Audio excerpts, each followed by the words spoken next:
ಟಾರ್ಗೆಟ್ಗೆ ಮತ್ತೊಮ್ಮೆ ಸ್ವಾಗತ. ಲಕ್ಷ್ಮಣ್ ಅವರೇ, ಒಟ್ಟಾರೆಯಾಗಿ ತಮ್ಮ ಉದ್ದೇಶ ಏನು?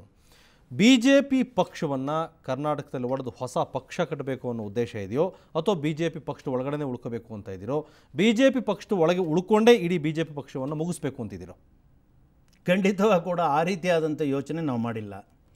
ಏಕೆಂದರೆ ನಾವೆಲ್ಲರೂ ಕೂಡ ಪಕ್ಷವನ್ನು ತಾಯಿ ಸಮಾನ ರೂಪದಲ್ಲಿ ನೋಡಿರ್ತಕ್ಕಂಥ ವ್ಯವಸ್ಥೆ ಒಳಗಡೆ ನಾವಿರ್ಬೋದು, ನಮ್ಮ ನಾಯಕರಿರ್ಬೋದು, ನಂಬಿರ್ತಕ್ಕಂಥ ಅನೇಕ ಕಾರ್ಯಕರ್ತರಿರ್ಬೋದು, ಅದ್ರ ಬಗ್ಗೆ ಯೋಚನೆ ಮಾಡಿರ್ತಕ್ಕಂಥ. ಈಗ ರಾಜ್ಯದ ಆದರೆ ನಡೆಸ್ಕೊಳ್ತಕ್ಕಂಥ ರೀತಿ ನೀತಿಗಳಿದೆಯಲ್ಲ, ಆ ರೀತಿ ನೀತಿಗಳ ವ್ಯತ್ಯಾಸಗಳು ಪಕ್ಷದ ಮುಳುಗಡೆಗೆ ಅವಕಾಶ ಮಾಡಿಕೊಡ್ತಾ ಇದೆ. ಹಾಗಾದ್ರೆ ಪಕ್ಷ ಮುಳುಗ್ತಾ ಇದೆ ಅಂತ ತಾವು ಹೇಳ್ತಾ ಇದ್ದೀರಿ? ಖಂಡಿತ ನನಗನ್ನಿಸ್ತಾ. ಅದು ಯಾರಿಂದ ಮುಳುಗ್ತಾ ಇರೋದು?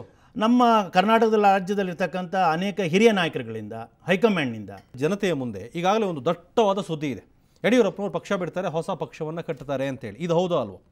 ಅದಕ್ಕೆ ಅವಕಾಶ ಮಾಡಿಕೊಡೋದು ಬಿಡ್ತಕ್ಕಂಥ ಜವಾಬ್ದಾರಿ ಹೈಕಮಾಂಡ್. ಹಾಗಾದ್ರೆ ಆ ರೀತಿ ಒಂದು ಆಲೋಚನೆ ಆಗಿದೆ ಅಂತ ಆಯ್ತು? ಹಾಗಾದ್ರೆ ಆಲೋಚನೆ ಅನೇಕರು ಬಂದು ಸಲಹೆ ಕೊಡ್ತಾ ಇದ್ದಾರೆ.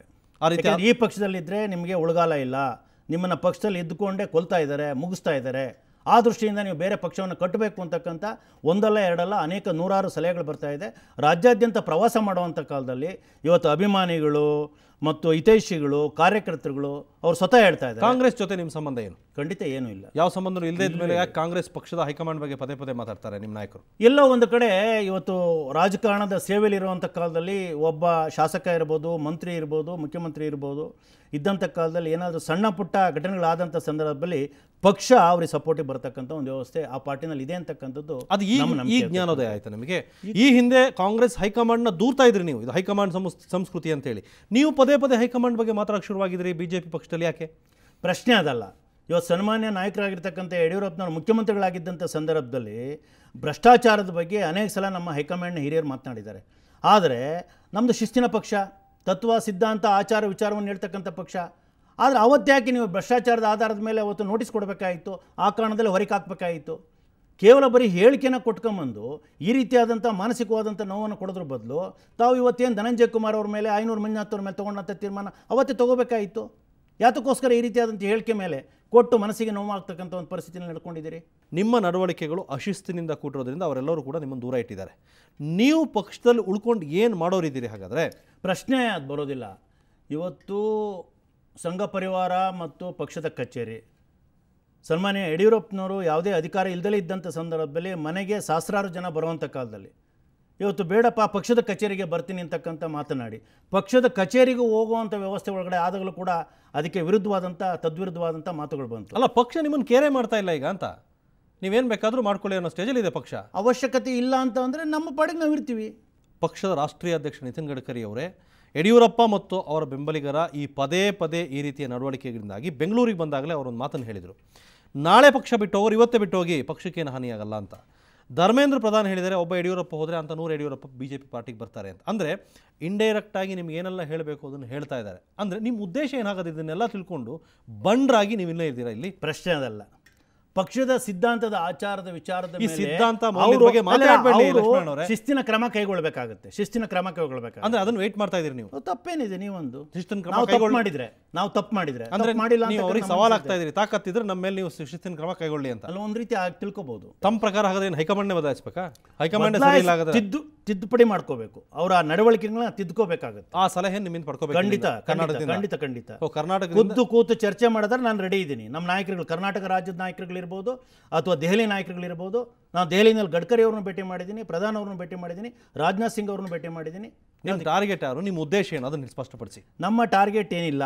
ಪಕ್ಷದಲ್ಲಿ ಇವತ್ತು ನಮ್ಮ ನಾಯಕರಿಗೆ ಅವತ್ತು ಮಾತು ಕೊಟ್ಟಿದ್ರು, ತಾವು ಆರೋಪಿ ಸ್ಥಾನದಲ್ಲಿರುವಂಥ ಕಾಲದಲ್ಲಿ ಏನಾದರೂ ಕೂಡ ಕಳೆದ್ರೆ ಸದಾನಂದ ಗೌಡ್ರವ್ರನ್ನ ಮುಖ್ಯಮಂತ್ರಿ ಮಾಡುವಂಥ ಕಾಲದಲ್ಲಿ ಇನ್ನು 6 ತಿಂಗಳಲ್ಲಿ ಮುಖ್ಯಮಂತ್ರಿ ಮತ್ತೆ ಮಾಡ್ತೀನಿ ಅಂತಕ್ಕಂಥ ಮಾತನ್ನು ಹೈಕಮಾಂಡ್ ಮಾತು ಕೊಟ್ಟಿತ್ತು. ಅದಕ್ಕೆ ಮಾತು ತಪ್ಪಿದೆ. ತದನಂತರ ಆದ ನಂತರ ಕೂಡ ಬದಲಾವಣೆ ಮಾಡದಲ್ಲೇ ಇರತಕ್ಕಂಥ ಸಂದರ್ಭದಲ್ಲಿ ಮಾತಿಗೆ ಅವರು ಕೈ ಕೊಟ್ಟಂಥ ಸಂದರ್ಭದಲ್ಲಿ ಮತ್ತೊಮ್ಮೆ ಹೇಳಿದ್ರು, ಇಲ್ಲ ಮತ್ತೆ ಜಗದೀಶ್ ಶೆಟ್ಟರ್ನ ಮುಖ್ಯಮಂತ್ರಿ ಮಾಡಿದ ಸಂದರ್ಭದಲ್ಲಿ ನಿಮ್ಮನ್ನು ರಾಜ್ಯಾಧ್ಯಕ್ಷ ಸ್ಥಾನ ಮಾಡ್ತೀನಿ ಅಂತಕ್ಕಂಥ ಮಾತನ್ನು ಹೈಕಮಾಂಡ್ ಹೇಳಿತ್ತು. ಯಾರು ಹೇಳಿದವರು? ಯಾರು? ಹೈಕಮಾಂಡ್ ಹೇಳಿತ್ತು. ಹೈಕಮಾಂಡಲ್ಲಿ ಯಾರು? ಗಡ್ಕರಿ ಅವರು ಹೇಳಿದ್ರು ಅಂತಕ್ಕಂಥ ಮಾತನ್ನು ನಮ್ಮ ನಾಯಕರೇ ಹೇಳಿದ್ದಾರೆ. ರೈಟ್. ತಮ್ಮ ಪ್ರಕಾರ ಹಾಗಾದ್ರೆ 2ನೇ ಬಾರಿ ನಿಮ್ಮ ನಾಯಕರಿಗೆ ವಚನ ಭ್ರಷ್ಟತೆ ಆಗಿದೆ. ಈ ಹಿಂದೆ ಕುಮಾರಸ್ವಾಮಿ ಅವ್ರ ಮೇಲೆ ಹೇಳ್ತಾ ಇದ್ರಿ, ಈಗ ನಿಮ್ಮದೇ ಹೈಕಮಾಂಡ್ ಮೇಲೆ ಹೇಳ್ತಾ ಇದ್ದೀರಿ. ಹೌದು, ಖಂಡಿತವಾಗಿ ಕೂಡ ಹೇಳೋಂಥ ಪರಿಸ್ಥಿತಿ ಇದೆ. ಅದು ಹೇಳ್ಬಾರ್ದು. ಆದರೆ ಆಂತರಿಕ ವಿಷಯಗಳನ್ನ ಕೆಲವನ್ನ ಬಹಿರಂಗ ಮಾಡಬಾರ್ದು. ಆದರೆ ರಾಜ್ಯದ ಜನತೆಗೆ ಗೊತ್ತಾಗಬೇಕಲ್ಲ. ಯಾರು ತಪ್ಪು ಮಾಡಿದ್ದಾರೆ ಯಾರು ತಪ್ಪು ಮಾಡಿಲ್ಲ ಅಂತಕ್ಕಂಥದ್ದನ್ನು ಅದನ್ನು ಸರಿಪಡಿಸಲಿಕ್ಕೆ ಈಗಲೂ ಕೂಡ ಕಾಲ ಮಿಂಚಿಲ್ಲ ಅಂತಕ್ಕಂಥದ್ದು ನನ್ನ ಒಂದು ಅನುಭವದ ಮಾತನ್ನು ನಾನು ಹೇಳಲಿಕ್ಕೆ ಇಚ್ಛೆ. ನಿಮ್ಮ ಈ ಎಲ್ಲ ಬೆಳವಣಿಗೆಯನ್ನು ಗಮನಿಸ್ತಾ ಇರೋ ರಾಜ್ಯದ ಜನ ನಿಮ್ಗೆ ಕ್ಷಮಿಸ್ತಾರೆ, ನಿಮ್ಮನ್ನು ಒಪ್ಕೋತಾರೆ ಅನ್ನೋ ಕಾನ್ಫಿಡೆನ್ಸ್ ಇದೆ ನಿಮಗೆ? 100ಕ್ಕೆ 100% ಕಾನ್ಫಿಡೆನ್ಸ್. ಹೇಗೆ ಯಾವುದೇ ತಪ್ಪು ಮಾಡಿಲ್ಲ, ಸಮಗ್ರವಾಗಿರ್ತಕ್ಕಂಥ ಚಿಂತನೆ ಮಾಡಿ ಅವರಿಗೆ ಕೊಡ್ತಕ್ಕಂಥ ಮೂಲಭೂತ ಸೌಕರ್ಯಗಳನ್ನ ಒದಗಿಸ್ತಕ್ಕಂಥ ಒಂದು ವ್ಯವಸ್ಥೆ ಯಾರಾದರೂ ಕೂಡ ಮುಖ್ಯಮಂತ್ರಿಯಿಂದ ಆಗಿದೆ ಅಂದರೆ ಅದು ಸನ್ಮಾನ್ಯ ಯಡಿಯೂರಪ್ಪನವರಿಂದ ಅಂತಕ್ಕಂಥ ಮಾತನ್ನು ನಾನು ಈ ಸಂದರ್ಭದಲ್ಲಿ ಘಂಟಾಘೋಷಕ್ಕೆ ಹೇಳಲಿಕ್ಕೆ ಇಚ್ಛೆ. ಸೊ ಇದನ್ನೆಲ್ಲ ರಾಜ್ಯದ ಜನ ಒಪ್ಕೋತಾರೆ, ಖಂಡಿತ ಒಪ್ಪುವಂತಾರೆ. ಸೊ ಪಕ್ಷದಿಂದ ಹೊರಗೆ ಬಂದರೂ ಇವತ್ತು ಕೂಡ ಏನಾದರೂ ಕೂಡ ಸನ್ಮಾನ್ಯ ಯಡಿಯೂರಪ್ಪನವರು ಯಾರಿಗೂ ವಿಷಯ ತಿಳಿಸ್ತಲೇ ಇವತ್ತು ಗ್ರಾಮೀಣ ಪ್ರದೇಶಕ್ಕೆ ಹೋದರೆ 16,000 ಜನ ಅವ್ರನ್ನ ಸ್ವಾಗತ ಮಾಡಲಿಕ್ಕೆ ರೆಡಿ ಇದ್ದಾರೆ.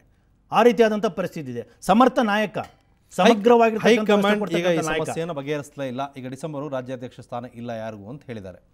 ನಿಮ್ಮ ನಿಲುವೇನು? ಹೀಗೆ ಇರ್ತೀರಿ ಹಾಗಾದ್ರೆ? ನಮ್ಮ ನಿಲುವಲ್ಲ, ನಾವು ಇವತ್ತು ಕೂಡ ಹೈಕಮಾಂಡ್ಗೆ ವಿನಂತಿ ಮಾಡ್ತೇನೆ, ಯಾವ ಹುದ್ದೆನೂ ಕೊಡಲ್ಲ, ಬೇಡ, ನಮ್ಮ ನಾಯಕರು ಯಾವುದನ್ನು ಕೇಳೂ ಇಲ್ವಲ್ಲ. ಹಾಗಾದ್ರೆ ಏನು ಮಾಡ್ಬೇಕು? ನಿಮ್ಮ ಏನಿಲ್ಲ, ನಾವು ಜನಗಳ ಮುಂದೆ ಹೋಗ್ತಕ್ಕಂಥ ಒಂದು ವ್ಯವಸ್ಥೆಯನ್ನು ಮಾಡಬೇಕು ಅಂತಕ್ಕಂಥದ್ದು. ಚುನಾವಣೆ ಹೋಗ್ತೀರಿ? ಚುನಾವಣೆ ಪ್ರಶ್ನೆ ಇಲ್ಲ. ಇವತ್ತು ಸನ್ಮಾನ್ಯ ಜಗದೀಶ್ ಶೆಟ್ಟರ್ ಅವರನ್ನ ಮುಖ್ಯಮಂತ್ರಿ ಮಾಡಿದ್ದಾರೆ. ಅವರ ಅವಧಿ ಪೂರ್ಣ ಆಗೋ ತನಕ ಕೂಡ ಯಾವುದೇ ಆತಂಕ ಭಾರತೀಯ ಜನತಾ ಪಾರ್ಟಿ ಕೊಡಲ್ಲ ಅಂತಕ್ಕಂಥ ಮಾತನ್ನು ಸ್ಪಷ್ಟವಾಗಿ ಹೇಳಿದ್ದಾರೆ. ಏನು ಆಗದೆ ಇದ್ರೂ ಪರವಾಗಿಲ್ಲ, 5 ವರ್ಷ ಸರ್ಕಾರ ಇರಬೇಕು ನಿಮ್ದು. ಅಲ್ಲ, ಇತಿಹಾಸದ ಪುಟದಲ್ಲಿ ದಾಖಲಾಗಬೇಕು 5 ವರ್ಷ ಬಿಜೆಪಿ ಸರ್ಕಾರ ನಮ್ಮಿಂದ ಅಂತಕ್ಕನ್ನೋದಕ್ಕಿಂತ ಕೂಡ ಸಮಗ್ರವಾಗಿ ಅವ್ರು ಆಡಳಿತ ಮಾಡಲಿ ಅಂತಕ್ಕಂಥದ್ದನ್ನ ಸಪೋರ್ಟ್ ಮಾಡ್ತಾ ಇದ್ದಾರೆ. ಶಾಸಕರು ಮತ್ತು ಸಂಸದರಲ್ಲಿ ಎಷ್ಟು ಜನ ಯಡಿಯೂರಪ್ಪನವ್ರ ಜೊತೆ ನಿಂತ್ಕೋತಾರೆ? ಏನು ನಮ್ಮಲ್ಲಿ ಹಿಂದೆ 60 ಜನ ಶಾಸಕರಿದ್ದರು, ನಾವು ಅನೇಕ ಜನ ವಿಧಾನ ಪರಿಷತ್ ಸದಸ್ಯರುಗಳಿದ್ದೀವಿ, ಸಂಸದರುಗಳು, ಅವರೆಲ್ಲರೂ ಕೂಡ ಅದೇ ರೀತಿ ಇದ್ದಾರೆ. ಯಾರು ಕೂಡ ಬದಲಾವಣೆ 60 ಜನ ಯಡಿಯೂರಪ್ಪನವ್ರ ಜೊತೆ ಇದ್ದಾರೆ. ಇನ್ನೂ ಜಾಸ್ತಿ ಆಗುತ್ತೆ. ರೈಟ್. ಮಾಜಿ ಶಾಸಕರುಗಳು ಇವತ್ತು ನುಗ್ಲು ಬರ್ತಾ ಇದ್ದಾರೆ ಈಗಾಗಲೇ. ಖಂಡಿತವಾಗಿ ಕೂಡ ನಾವು ನಿಮ್ಮ ಜೊತೆ ಇದ್ದಾರೆ, ನಾವು ನಿಮ್ಮ ಜೊತೆ ಇರ್ತೀವಿ, ನಿಮಗೆ ಬೆಂಬಲ ಕೊಡ್ತೀವಿ. Okay, thank you Lakshman. ಕಾದ್ ನೋಡೋಣ ಏನೆಲ್ಲ ಆಗುತ್ತೆ ಅನ್ನೋದು. ಡಿಸೆಂಬರ್ ವರೆಗೆ ಅವರು ಟೈಮ್ ಕೊಟ್ಟಿದ್ದಾರೆ, ನೀವು ಕೂಡ ಪ್ರವಾಸ ಮಾಡ್ತೀವಿ ಅಂತ ಹೇಳ್ತಾ ಇದ್ರಿ. Thank you very much. ನಮಸ್ಕಾರ. ಇದಿಷ್ಟು ಇವತ್ತಿನ ಟಾರ್ಗೆಟ್. ಮುಂದಿನವರ ಮತ್ತೊಬ್ಬ ಅತಿಥಿಯೊಂದಿಗೆ ಭೇಟಿ ಆಗ್ತೀನಿ. ನೇರ, ದಿಟ್ಟ, ನಿರಂತರ ಸುದ್ದಿಗಾಗಿ ನೋಡ್ತಾ ಇರಿ ಸುವರ್ಣ ನ್ಯೂಸ್ 24/7.